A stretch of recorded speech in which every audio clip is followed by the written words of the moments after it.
Hello, folks. This is Zach Watson, and I'm recording my first podcast here. I've been wanting to do this for probably years, but my friend Frank finally pushed me and said that I needed to after he was editing one of the videos from me being on someone else's podcast and just pointing out that a lot of the short form content that I put out there has its value, and he thinks that people would get to know me better and would find a lot of value in hearing more long form content where people can sort of get to know me a bit better. So I wanted to kick it off. I have 3 topics here I wanted to discuss that have been going on sort of in my life. I think this podcast will be a mix of elaborating on the lessons and things that I talk about in short form content, a lot of my experience of being a father, being a partner, husband, and being a man in 2023 in America. So I'll start off with just a couple life events. So this past week, I got my certification for becoming a fair play facilitator, and it was really fun video series session over 3 days, 4 hours each, 12 hours total. And there were about 25 other women. I was the only guy there, and there's about 96 total fair play facilitators that exist out there. Most of them are therapists, coaches, marriage counselors, doulas, you name it. A lot of people that are covered by insurance. Myself as a coach, I'm not. I would call myself an accountability coach for the most part. So I'm excited that I now have that sort of under my belt. I know Fair Play trusts me to share a lot. They repost my things on Instagram, and I have a pretty good relationship with their social media team there. So I'm looking forward to improving on some of the things that I deliver to my audience, as well as improve on some of the services that I can offer. So that was one pretty big thing this happened this week. Arguably even bigger though, right now it's just me and Everly in the house. My wife Alyssa is currently in Colorado on a 4-day trip. Retreat. She is participating in the Desire on Fire weekend retreat. Desire on Fire has a podcast. Their company, my friend Amy, and I just met Ellie recently. They work with women, and they are sex and intimacy coaches. So if you could probably assume, and you would assume correctly, that our sex and intimacy has greatly improved in the past, 4 or 5 months since she enrolled in that program. So this is the longest period she's been away from our daughter Everly. It's been, I think the record previously was 36 hours, but honestly it was another Desire on Fire thing that she went to as a weekend course, but she was having too much anxiety. She just couldn't bring herself to get on an airplane back in October. It was Halloween weekend 2022. So we got her a hotel room in the same town so that she was an arm's length away. But this time she fully committed, so she is 2,000 hours and like a 5 or 6 hour plane ride away at any given time, and at least an hour ride from Logan Airport. So a minimum of 6 hours away at any given point in time. I'm really proud of her for doing that. I'm really proud of us for her learning to trust me, because I think on some level there's a lot that I can do to be trustworthy, but at the same time I think she has to take a leap of faith, which kind of brings me to one of the big items that I actually gathered from the Fair Play training, called Maternal Gatekeeping. So it might be very self-explanatory for most people that hear that phrase, but my understanding of maternal gatekeeping is, oh man, it's late. I go to bed, but I promised Frank that I would at least record it, even if I was unable to sign up for the podcast.co software tonight. But yeah, maternal gatekeeping is sort of the idea that it's that gender norm of a lot of things fall on and are in the responsibility realm of mothers. And I think sometimes because of that, they end up holding on to things a bit longer than one, what's necessary, but two, I think in a lot of ways they lose a lot of power in our society. And so that's sort of one way that they can kind of gain power back. I want to be sort of careful with my words here. I don't have a full understanding of it, but I think my experience of it has been, there are a lot of times as, Everly's been growing up.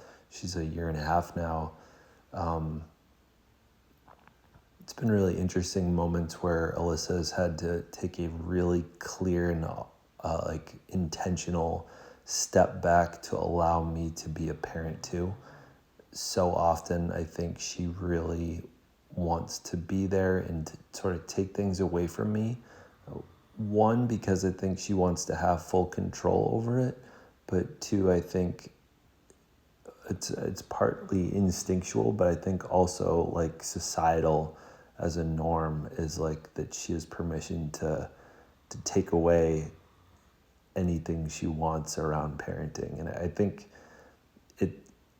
it makes a lot of sense when, it's totally up to the mom. If she wants to breastfeed, I think there's a lot of those choices early on that really do make sense to have like 100% of that be mom's choice and like her decision really to make. And it's an interesting transitional period where there start to be like, I think it would be extremely inappropriate for a father necessarily to say like, we're breastfeeding our kid, like you don't like that, like they can have a conversation about it, but like there's only so much that he can impose his will or his opinion on that. So I think this trip is, I think it's like an opportunity to acknowledge how far we've come in terms of her letting go of a lot of maternal gatekeeping that we've experienced along the way. And just a huge step in the right direction for our family, as I think there's a ton of mom guilt as well that probably occurs when you step away for a couple of days. And I think it's, let's see,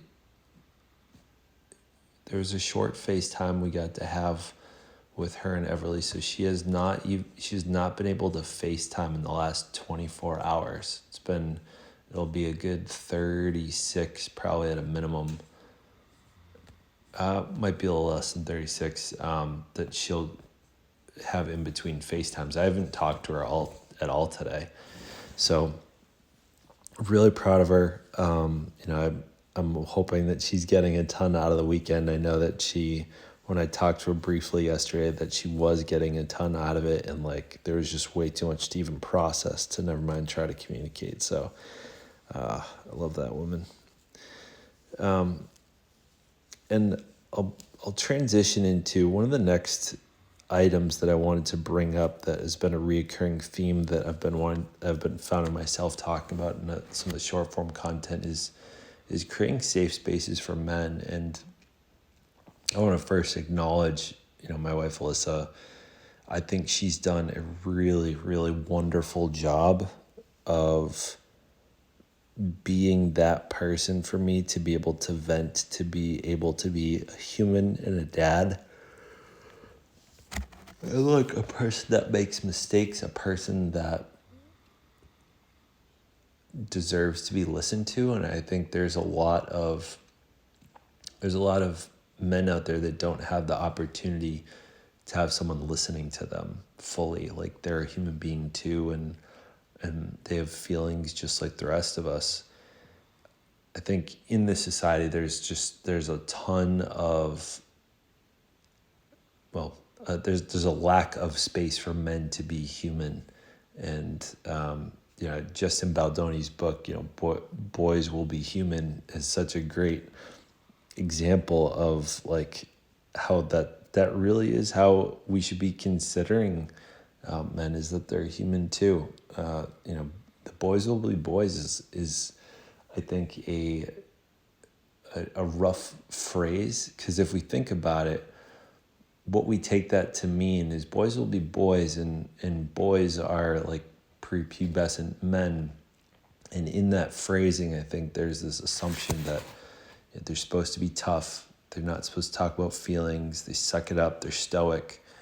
And we are not given the space in many rooms, in many communities, to be human. And so I'm really grateful that Alyssa has given me that and has created that opportunity for me to be human in her presence and in her listening. I talked with a colleague recently, and he's going through some stuff at home, but it's not necessarily on him. It's outside of him, sort of. And I asked him, yeah. So I'll preface this. Last year, I got in trouble. Technically, I made a TikTok video calling out this guy. He was like pretty upset and annoyed that he felt like over the month of men's mental health awareness, which I believe is like April or June, maybe it's June. And he was just so like upset with the fact that he's like, no one's talking about this.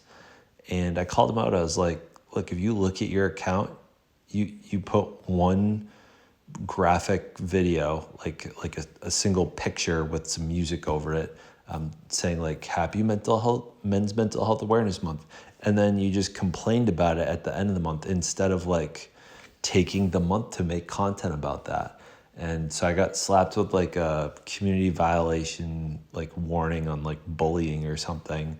But I was pretty disappointed that that's how that went, because I think there was a really good conversation to have from that. But from where I've had that is, he did have some of a point that it's definitely not talked about.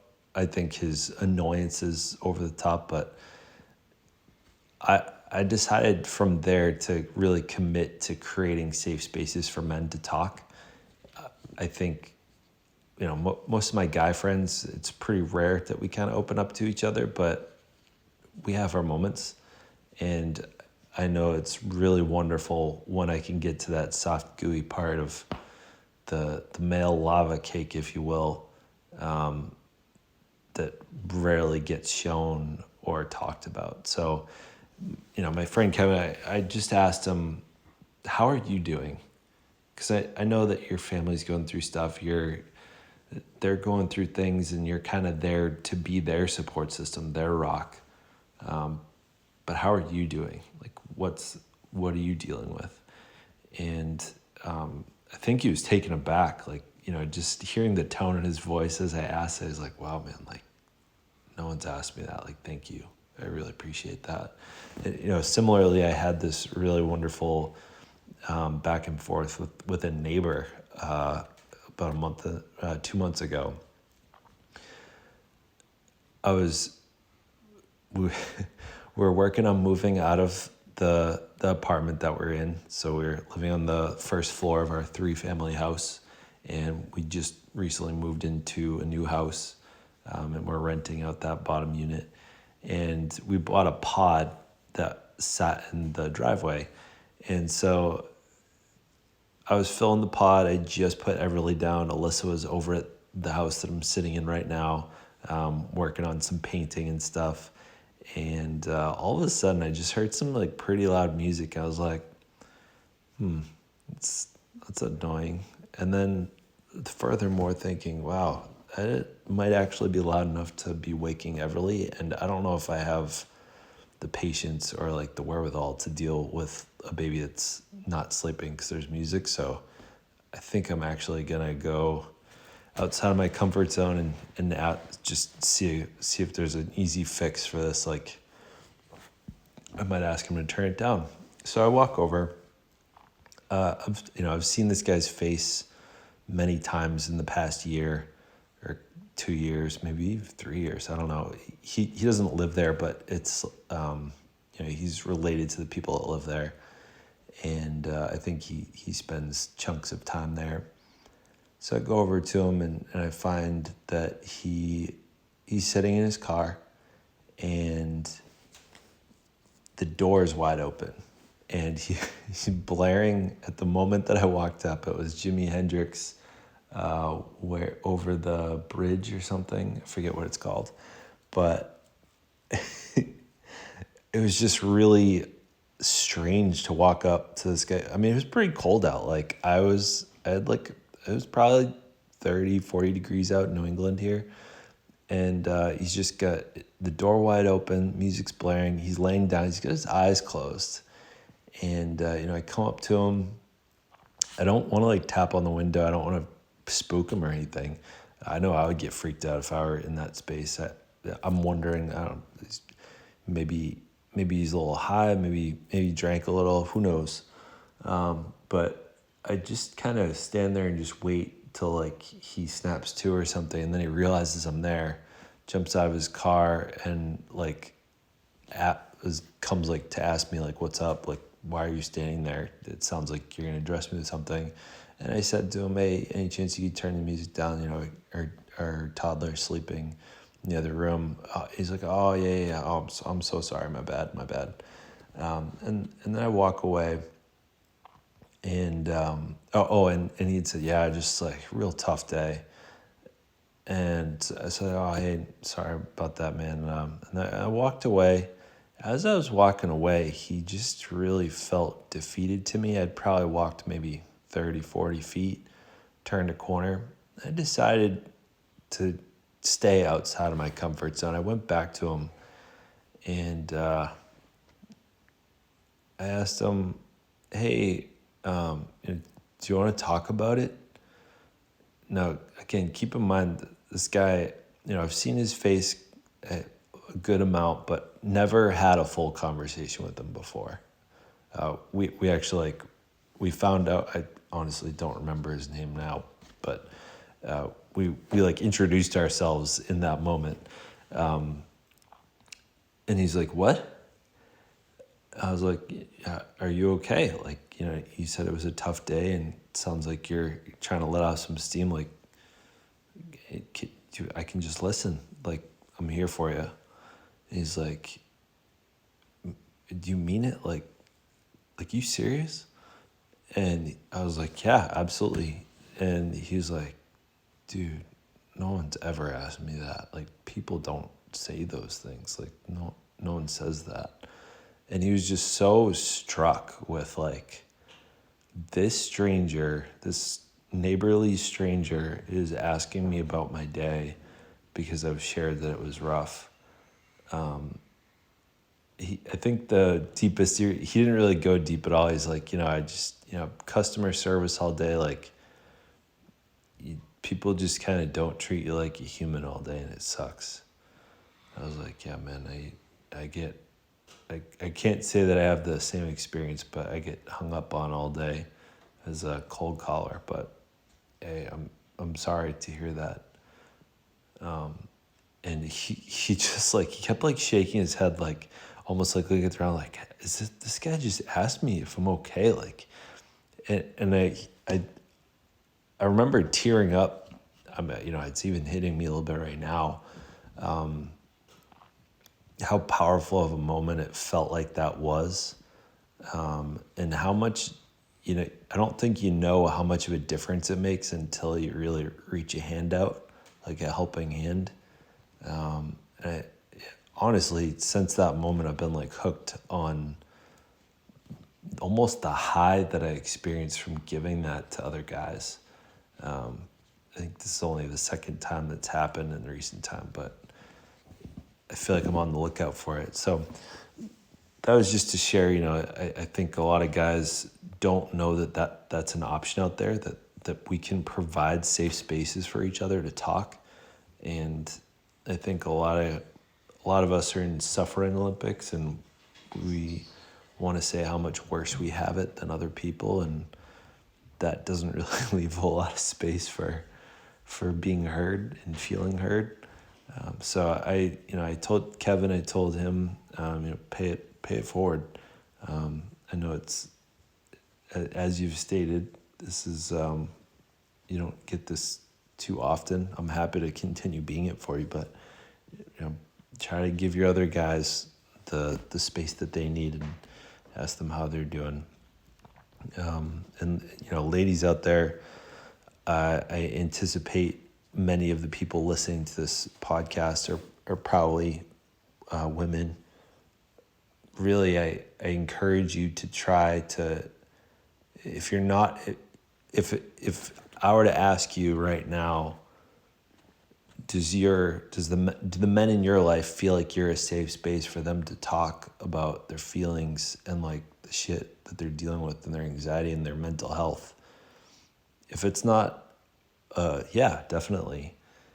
I really encourage you to possibly step up your game and look to see where some of those like societal norms of holding men to being strong, stoic, not emotional people, and look for where you can disintegrate some of that societal norm out of how you speak and be with men.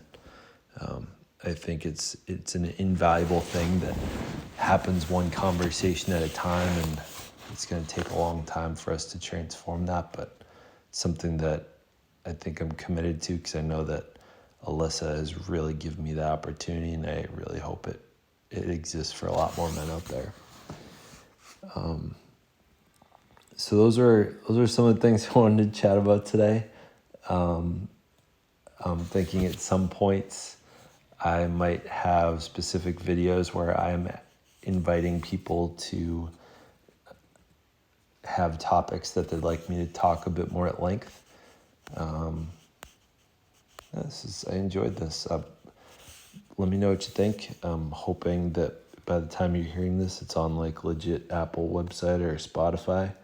And at that point, if you would leave a review, my understanding is that the way that algorithm works is if you leave a review, that it can be sent to more people, similar to the algorithms in Instagram and TikTok.